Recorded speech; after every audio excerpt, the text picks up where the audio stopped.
Merci beaucoup Sarah d'être avec nous. Première question, comment tu vas après cette déferlante de haine? Est-ce que tu arrives à tenir le coup quand même? Pas facile, hein. Écoute, ça fait aller. On essaye de. Voilà. Il y a un genou à terre, je vais me relever et puis je vais repartir sur d'autres combats.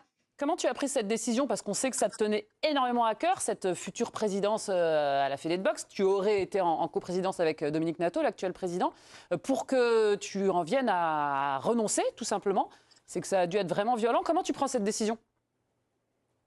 Comment je la prends? Elle est prise quand même de façon réfléchie parce que assez vite, ça m'a secoué, ça m'a questionné. Pas du tout alignée avec mes valeurs, pas envie de cautionner un environnement qui me respecte pas, un environnement toxique, et surtout l'envie de dénoncer, en fait, de dénoncer ces attaques racistes, sexistes. Alors j'étais quand même préparée, hein. Je sais que les élections, c'est quand même des moments de friction. Je m'attendais à des critiques, peut-être sur mon programme, sur mon engagement, et très certainement sur le volet du sexisme, mais je ne pensais pas que recevoir des attaques aussi violentes, aussi directes, et surtout des attaques racistes. Surtout que ça vient d'un peu partout. Les réseaux sociaux, entre guillemets, et malheureusement, tout le monde en fait les frais. Hein. Estelle Mosley et Dominique Nato aussi. Mais quand ça vient du milieu même de la boxe, là, c'est ton milieu quoi, qui te rejette après tout ce que tu as fait. C'est terrible.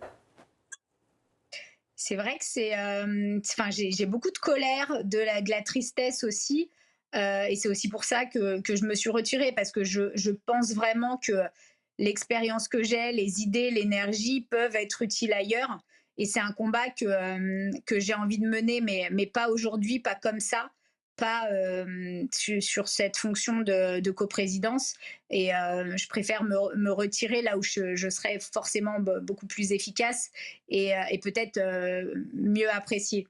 Brahim Asloum, qui était particulièrement remonté aussi quand on a appris la nouvelle. Ouais, j'ai un peu honte, j'ai mal, franchement, je souffre. Je me mets à la place de Sarah. On a assez des mêmes profils, nos origines, on aime notre pays, on a tout fait pour pouvoir porter le drapeau bleu en rouge et être à la hauteur et faire du bien à notre discipline. Et tu l'as souligné, en fait, ce qui me fait le plus mal, c'est que ça soit mon univers qui l'a insulté de tous les noms. Et je vais rentrer dans les détails parce qu'au final, c'est des gens qui sont avec des origines. C'est des gens comme nous. Et qui se permettent de dire à Sarah, une femme de ménage de la Fédé, de Salle Arabe, de quoi on parle. Franchement, je savais qu'on était la société dans le dur, ça part un peu dans tous les sens. C'est un sport où nous, on a besoin d'être les uns avec les autres. C'est un sport qui est déjà, je dis pas discriminé, mais c'est le mot à la mode, donc, mais qui est un peu mis sur le banc d'à côté. Ils arrivent à s'en sortir avec cette discipline. On essaie de ne pas avoir trop d'injustice parce qu'on en a quand même avec l'arbitrage. Et là, vous en avez une femme remarquable qui a été championne du monde amateur, vice-championne olympique, maman exemplaire, qui sort d'un accouchement pour revenir dans le monde olympique, qui démontre cette résilience, cette volonté, cette détermination. On remet en doute ce titre olympique, mais dites-moi, pour qui vous vous prenez? Ce groupe-là de coachs, de collectifs d'entraîneurs, les trois quarts n'ont pas fait le dixième de ce qu'a fait cette championne. Et ils se permettent de remettre son titre en jeu, son titre sur la table, de parler de ses origines, de lui manquer de respect, de femme des ménages. Elle est beaucoup plus cultivée, les trois quarts des entraîneurs qui ont balayé dans ce collectif. Mais pour qui vous vous prenez? Ayez un peu de respect, vous parlez d'éducateurs. Parce qu'à la base, c'est des éducateurs sportifs qui se permettent de parler comme ça de leur entourage. Mais quel exemple de merde! Franchement, je vous jure, on le voit dans d'autres sports où parfois... Mais nous, c'est que des jeunes qui sont issus de l'immigration, qui sont dans la difficulté. Mais c'est pas... Ces propos ne doivent pas exister chez nous. Je ne dis pas qu'ils doivent exister ailleurs, mais encore moins ici. Et encore moins une personne qui décide de mettre un peu sa vie professionnelle.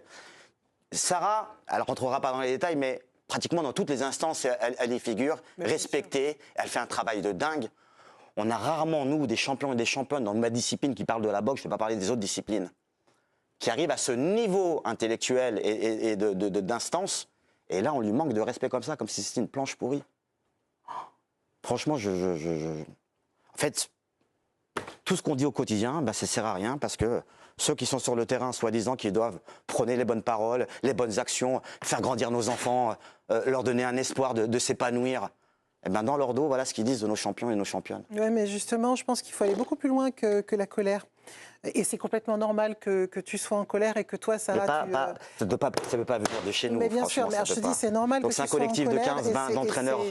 Et c'est normal. Qui n'ont sans doute rien fait dans leur vie en plus. Et c'est normal que Sarah soit complètement abattue. Et tu as tout mon soutien, Sarah. Tu sais à quel point je t'admire depuis très longtemps.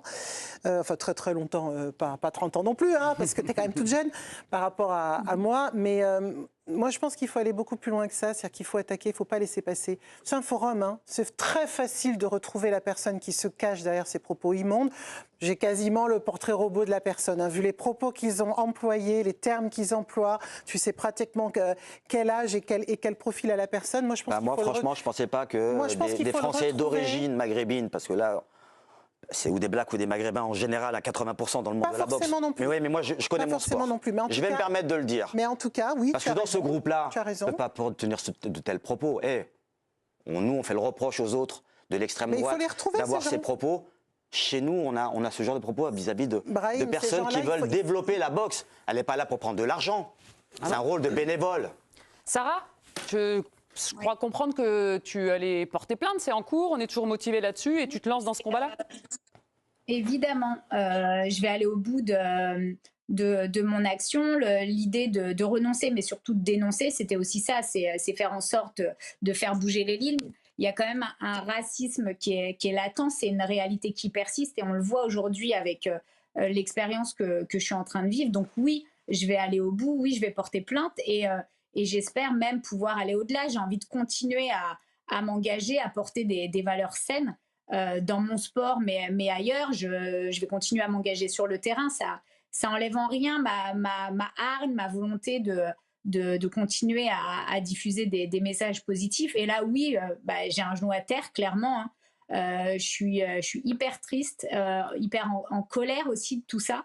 Beaucoup frustrée parce que je pense que j'avais envie de m'engager pour mon sport et pour aider tous ces clubs. Et c'est vrai que d'avoir ce retour-là, ça fait mal. Alors comme le dit Brahim, c'est un petit groupe. Je sais très bien que sur le terrain, il y a plein de coachs, d'entraîneurs, d'éducateurs qui, eux, diffusent des messages positifs, qui éduquent notre jeunesse, qui les sensibilisent. Mais voilà, aujourd'hui, j'ai pas l'envie et la force de poursuivre cette candidature. Je continuerai à me battre autrement, mais en tout cas, ce combat-là, il n'est pas terminé pour moi. Mais Sarah, en fait, les gens négatifs sur les forums ou sur les réseaux, en général, sont ceux qui s'expriment le plus. Les gens positifs ne vont pas forcément mettre un message sur un forum. C'est souvent, et les forums sont souvent faits justement... C'est pas un forum, en fait, c'est un groupe WhatsApp. C'est interne. C'est une discussion entre entraîneurs. Justement, c'est interne, c'est un groupe WhatsApp, donc ce sont des gens, les gens qui s'expriment de façon négative, les gens, j'ai pas lu hein, le forum en question, donc je ne sais pas si d'autres reprenaient cette personne et la remettaient à sa place, mais en fait, pour moi, après je comprends parfaitement que tu sois battu, mais la plus belle des réponses, ce serait que tu viennes dans cette fédération, parce que tu es la personne, et je suis extérieure à la boxe, qui, et Brahim l'a aussi dit dans ce qu'il te dit, qui représente toute la réussite à la française. Tous les échelons de l'éducation à l'instruction, aux sphères aussi de décision, puisque tu es engagé dans le statut du sportif avec la commission des athlètes de haut niveau, tu es dans de multiples fondations, tu as évidemment toutes tes actions sur le terrain. Et tu es quelqu'un qui bosse avec l'humain. En permanence, ton parcours à toi, c'est un parcours de travail avec l'humain. C'est quelque chose dont les fédérations ont éminemment besoin. Tu es en train de la rebooster pour qu'elle se représente. Il y a plus que 2 jours, là, Sarah. Hein. On est sûr de ta décision? Je tente un truc, si tu veux, parce que je pense qu'au-delà du besoin aussi de féminisation des fédérations, et clairement, c'est pas non plus pour ça qu'on vient de chercher, ni l'arabe de service, ni la femme de service, entre guillemets. Pour tes compétences. Mais tes compétences, on en a même besoin, Sarah. Et surtout, encore une fois, ton rapport à l'autre, ton rapport à l'humain est éminemment indispensable à cette fédé. Sarah, on a Maryse, on a Brahim, on a tout le monde qui prie, qui te supplie de rester dans le combat. Je me permets de te reposer la question, c'est définitif ou tu vas encore y penser? Il ne reste plus beaucoup de temps là. Non, là c'est définitif. Après, ça ne veut pas dire que je ne m'engagerai pas sous une autre forme, sous un autre rôle. Et puis, c'est pas aujourd'hui, mais c'est pas fermé... peut-être pour plus tard, mais en tout cas, voilà, j'aiderai mon sport, mais pas avec cette casquette-là, pas aujourd'hui, pas comme ça en tout cas, ça c'est sûr. En fait, ce qui est dommage, c'est que M. Nato qui a décidé avec Sarah, le président actuel, de faire une co-présidence, ce qui n'a jamais existé dans notre discipline.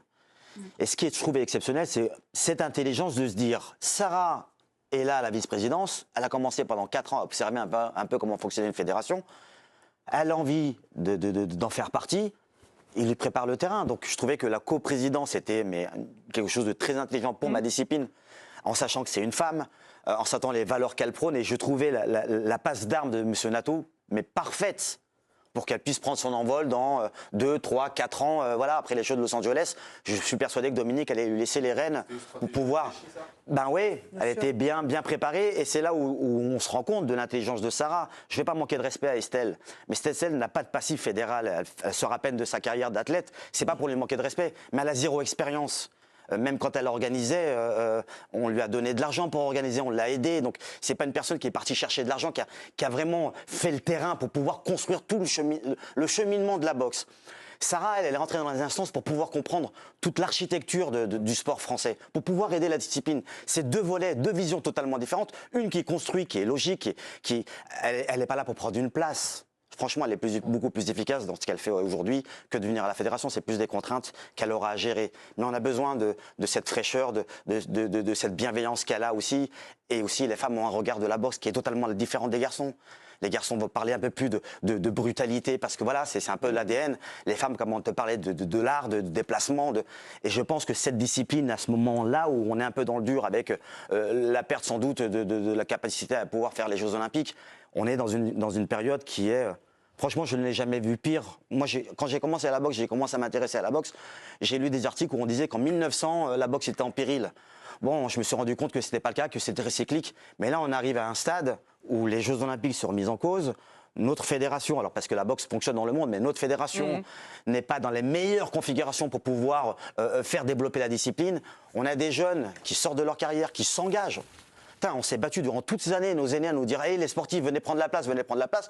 On en a qui y vont. On a un groupe de WhatsApp de quelques personnes qui dénigrent ce qu'ils ont bâti. Ouais, voilà. Sarah, pour terminer, parce qu'elle a quand même aussi un peu de boulot, on va la laisser tranquille, mais pour une dernière question, tu as une petite vague, une belle vague de soutien là, ici en plateau, j'imagine ailleurs aussi. Est-ce que tu t'attendais à plus de soutien encore du monde de la boxe et peut-être de la part de tes opposants? Je sais que Estelle Mosley n'a pas réagi directement, c'est son entourage qui a exprimé son soutien. Est-ce que tu l'as eu au téléphone? Comment ça se passe? C'est vrai que j'ai reçu une belle vague de soutien de toutes parts, et y compris du milieu de la boxe et du sport d'une manière générale. Voilà, en tout cas, moi, ça me fait du bien dans cette période, et ça me montre aussi qu'il y a encore beaucoup de combats à mener, et que je suis sûre que je trouverai d'autres personnes qui auront envie de s'associer à moi pour faire bouger les lignes. Et quant à Estelle, non, je ne l'ai pas eu directement, mais j'ai évidemment vu passer l'article dans l'équipe. Sarah, je peux me permettre, elle m'a appelé pour évoquer ce sujet-là, et qu'elle était peinée et qu'elle ne savait pas s'il fallait t'appeler ou pas. Voilà, j'ouvre et je referme la parenthèse. C'est bien, on est pour l'apaisement. Merci beaucoup Sarah Roamoun, on te souhaite vraiment beaucoup de courage et on espère que tu te remettras rapidement et que tu reviendras. Pense à toi, championne, il y a toujours ta place, hein, voilà. Au cas où tu changes d'avis. Hein. Donc au monde de la boxe, de pousser, si elle reçoit énormément de bons messages intelligents, peut-être qu'on aura la chance de lui faire changer d'avis. Tant que c'est pas fait. Donc oui, mais tant que c'est pas fait, on a encore l'opportunité de la convaincre. Sarah, on a vraiment besoin de toi. La boxe a besoin de toi. Je sais que c'est dur. On t'appelle dans 1 heure. Vraiment, Sarah. je te jure, je comprends tout ce que tu as vécu.